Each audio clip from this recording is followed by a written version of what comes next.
চিন্তা করলো আমরা কোনো গুহার মধ্যে আশ্রয় নিই, পরে আমরা বের হয়ে যাব।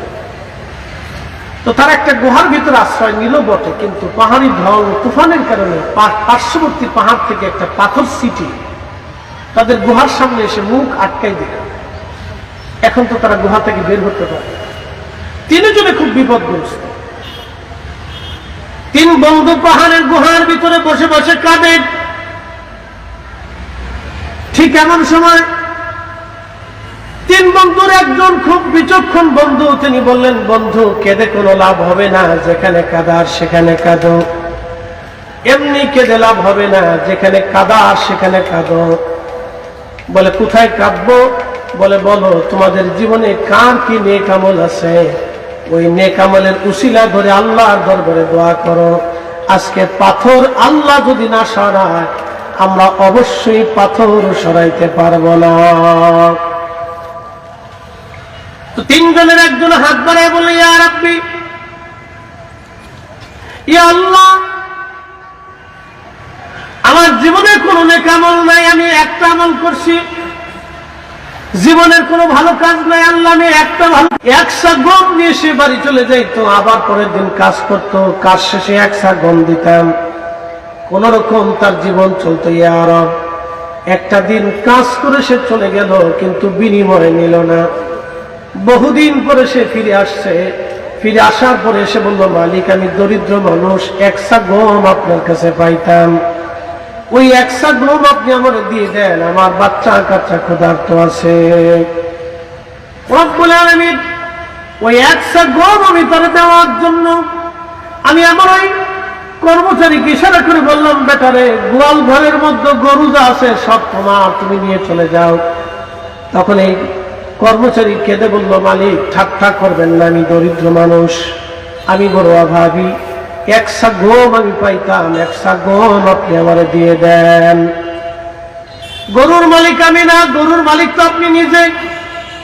আমি সেই দিন তারে ডাকতে বললাম, গোলাম তুমি একশা গম তুমি আমার কাছে রেখে চলে গেলা, তুমি বিনিময় নিলা না। ওই গম আমি বাজারে বপন করলাম, অনেক বাচ্চা হয়েছে, গরু যা হয়েছে, এই গরুর মালিক আমি না, গরুর মালিক তুমি। তোমার গরু নিয়ে তুমি চলে যাও। একসাথে বলবেন আল্লাহু আকবার। আর একটু জোরে বলেন আল্লাহু আকবার। আল্লাহ রাসূল বলেন, উম্মত তোমরা মাহে রমজানে তোমার কর্মচারীর কাজ কমায় দাও। আবার শুনেন, আল্লাহ নবী বলেন, উম্মত তুমি মাহে রমজানে তোমার কর্মচারীর কাজ কমায় দাও, তাকে ইহসান করাও, তাকে দয়া করো। যদি তুমি তার কাজ কমায় দাও, আমি রাসূল তোমাকে গ্যারান্টি দিলাম, আল্লাহ তোমাকে জাহান্নাম থেকে মুক্তি দিয়ে দেবে। একসাথে হবে না? জোরে বলেন আল্লাহু আকবার। আল্লাহ নবী বলেন, উম্মত তোমার অধীনস্থ, তোমার কর্মচারী, তোমার গোলাম, তোমার কর্মচারী, তোমার অধীনস্থ, তোমার শ্রমিক, তোমার অধীনস্থ যারা আছে, তুমি তার কাজকে হালকা করে দাও, তার কাজকে কমায় দাও, তাকে ইহসান করো, দয়া করো।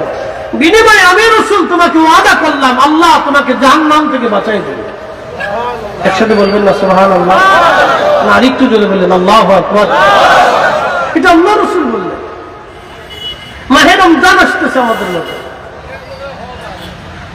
মাহে রমজান আমাদের মাঝে আসতেছে। এই মাহে রমজানে আমরা আমাদের অধীনস্থ যারা আছে, কর্মচারী যারা আছে, তাদের কাজ কমায় দেব, তাদের ইহসান আমরা করব, দয়া করব। আল্লাহ নবী বললেন, যদি করো তাহলে তোমাকে জাহান্নাম থেকে আল্লাহ মুক্তি দিয়ে দিবে। আল্লাহ নবী আরো বলেন, আমার উম্মত মাহে রমজানে আমার গুনাহগার রোজাদার উম্মতকে তুমি ইফতার করাও, তাকে পেট পুরে আনন্দ চিত্ত করে, তাকে মজা করে তুমি খাওয়াও, তার তৃষ্ণা তুমি মিটাও, ক্ষুধা তুমি মিটিয়ে দাও। আল্লাহ নবী বললেন, যদি মিটাও, একটা রোজার সওয়াব তোমার আমলনামায় দেওয়া হবে। যাকে ইফতার খাওয়াইতে সামর্থ্য রাখে না, তারা নিজেরাই দরিদ্র। নবীজি বললেন, যদি সামর্থ্য থাকে এক পেয়ালা দুধ দিয়ে ইফতার করাও, যদি তা না পারো একটা খেজুর দিয়ে ইফতার করাও, যদি তা না পারো তাহলে অন্তত এক পেয়ালা পানি দিয়ে হলো তোমার ভাইকে ইফতার করাও। তারপর আমার রব, আমার আল্লাহ তোমার আমলনামায় রোজার সওয়াব নেকি লিখে দেবে।